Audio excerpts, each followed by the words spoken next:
اعوذ باللہ من الشیطان الرجیم بسم اللہ الرحمن الرحیم۔ اللہ تبارک و تعالیٰ کے نام سے شروع جو بڑا مہربان اور نہایت رحم کرنے والا ہے۔ پیارے دوستو، فرعون مصر کا بادشاہ بننے سے پہلے محنت اور مزدوری کیا کرتا تھا، پھر ایک دم اس پر قسمت مہربان ہوئی اور یہ مصر کا بادشاہ بن گیا۔ بادشاہ بننے کے بعد فرعون نے ایک عجیب و غریب خواب دیکھا، جس خواب نے اس کی دن اور رات کی نیند اڑا کر رکھ دی۔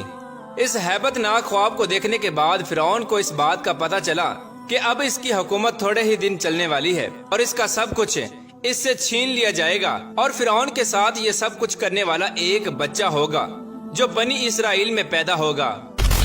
پیار دوستو، اس خواب کی تعبیر جاننے کے بعد فرعون مزید خوف زدہ ہو گیا اور اس نے اپنی سلطنت کو بچانے کے لیے مصر کے اندر یہ حکم جاری کر دیا کہ بنی اسرائیل میں جو بھی بچہ پیدا ہو اس کو قتل کر دیا جائے۔ چنانچہ اس طرح فرعون کا حکم پاتے ہی قبطیوں نے مصر کے اندر قتل و غارت شروع کر دی اور بے شمار بچوں کو قتل کرنا شروع کر دیا۔ پیار دوستو، آج کی اس منفرد ویڈیو میں ہم آپ کو بتائیں گے کہ فرعون نے مصر کے اندر کتنے بچوں کو قتل کیا اور کس طرح اللہ تبارک و تعالیٰ نے اپنی شان کی جلوہ گری دکھائی اور حضرت موسیٰ علیہ السلام اور حضرت ہارون علیہ السلام کو اسی قتل و غارت سے کیسے بچایا، اور حضرت ہارون علیہ السلام اور حضرت موسیٰ علیہ السلام کی ولادت کس طرح ہوئی اور کیسے یہ دونوں اللہ تبارک و تعالیٰ کی نبوت کے منصب پر فائز ہوئے۔ پیار دوستو، فرعون کے بادشاہ بننے سے پہلے بنی اسرائیل کے لوگ حضرت یوسف علیہ السلام کے دین پر تھے اور وہ اللہ تبارک و تعالیٰ کی وحدانیت پر ایمان رکھتے تھے اور ایک خدا کی عبادت کیا کرتے تھے۔ جب فرعون مصر کا بادشاہ بنا تو فرعون نے خدائی کا دعویٰ کرنا چاہا۔ فرعون نے خدائی کا دعویٰ کرنے کے لیے مصر کے اندر درس و تدریس کا سلسلہ ختم کر دیا تاکہ لوگ آہستہ آہستہ دین سے دور ہو جائیں اور اللہ تبارک و تعالیٰ کو بھول کر مجھ کو خدا ماننے لگیں۔ چنانچہ فرعون کا حکم پاتے ہی پورے مصر کے اندر دین کا علم سیکھنے اور سکھانے پر پابندی عائد کر دی گئی اور آہستہ آہستہ لوگ جاہل ہونا شروع ہو گئے۔ اس طرح جب لوگ اپنی جہالت کی انتہا کو پہنچ گئے تو فرعون نے مصر کے اندر خدائی کا دعویٰ کر دیا۔ اگر کوئی شخص فرعون کو خدا ماننے سے انکار کر دیتا تو فرعون اس کو اس کے خاندان سمیت قتل کر دیتا۔ اس طرح جب فرعون کا ظلم و ستم حد سے بڑھنے لگا تو اللہ تبارک و تعالیٰ نے اپنے پیارے پیغمبر حضرت موسیٰ علیہ السلام کو بھیجنے کا ارادہ فرمایا۔ ایک دن فرعون اپنے محل کے اندر داخل ہوا اور چین کی نیند سو گیا۔ اس رات فرعون نے ایک عجیب و غریب خواب دیکھا جس خواب نے فرعون کی نیندوں کو اڑا کر رکھ دیا۔ اس خواب کی تعبیر جاننے پر فرعون کو بتایا گیا کہ اب اس کی حکومت صرف چند دن کی رہ گئی ہے اور کچھ ہی عرصے بعد اس کا سب کچھ تہس نہس ہو جائے گا اور اس کا سب کچھ اس سے چھین لیا جائے گا۔ نجومیوں نے فرعون کو بتایا کہ یہ سب کچھ کرنے والا انہی بنی اسرائیل میں سے ایک بچہ ہوگا جن بنی اسرائیل والوں پر تو ظلم و ستم کرتا ہے اور جن کو تو خدا نہ ماننے پر قتل کر دیتا ہے۔ فرعون نے نجومیوں کی جب یہ بات سنی تو فرعون کے ہوش اڑ گئے اور فرعون نے مصر کے اندر قتل و غارت شروع کر دی۔ اگر بنی اسرائیل کے گھر میں کوئی بھی بچہ پیدا ہوتا تو اس کو قتل کر دیا جاتا۔ اس طرح فرعون نے اپنی حکومت کے چھن جانے کے خوف سے بنی اسرائیل کے 90,000 معصوم بچوں کا قتل کر دیا۔ اس طرح آہستہ آہستہ بنی اسرائیل کے اندر نوجوان نسل ختم ہونا شروع ہو گئی اور بنی اسرائیل کے اندر صرف بوڑھے لوگ باقی رہ گئے۔ اسی دوران قدرت الہی سے ایسا ہوا کہ ان بوڑھوں کے درمیان بھی ایک مرض پھیل گیا جس کی وجہ سے وہ بوڑھے بھی مرنا شروع ہو گئے۔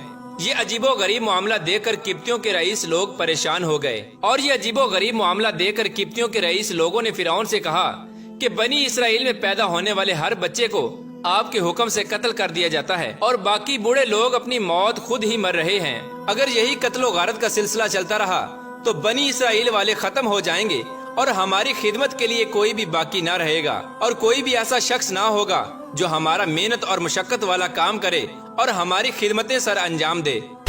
اس طرح فرعون نے اپنے حواریوں کی بات سن کر ہوش کے ناخن لیے اور سوچنے پر مجبور ہو گیا کہ اگر بنی اسرائیل میں پیدا ہونے والے تمام بچوں کو اسی طرح قتل کیا جاتا رہا تو ان کے علاوہ محنت اور مشقت والا کام کون کرے گا اور ہماری خدمتیں کون سر انجام دے گا۔ اگر بنی اسرائیل کے نوجوان نہ بچے تو یہ تمام کے تمام کام ہم کو خود ہی کرنے پڑیں گے۔ اس طرح تمام قبطی رئیسوں اور فرعون کی مشاورت کے بعد یہ بات طے پائی کہ 1 سال بنی اسرائیل کے بچوں کو قتل کیا جائے اور 1 سال میں پیدا ہونے والے بچوں کو چھوڑ دیا جائے تاکہ وہ ہماری خدمت پر معمور ہو سکیں۔ اور ہمارے بھاری بھرکم کام کر سکیں۔ اس طرح بنی اسرائیل کے اندر نوجوان بھی باقی رہیں گے جو ہماری خدمت کریں گے، اور ان کی تعداد اتنی زیادہ بھی نہ ہوگی جو ہمارا مقابلہ کر سکیں اور ہماری حکومت کو نقصان پہنچا سکیں۔ چنانچہ فرعون کی مشاورت کے بعد یہ قانون مصر کے اندر نافذ کر دیا گیا۔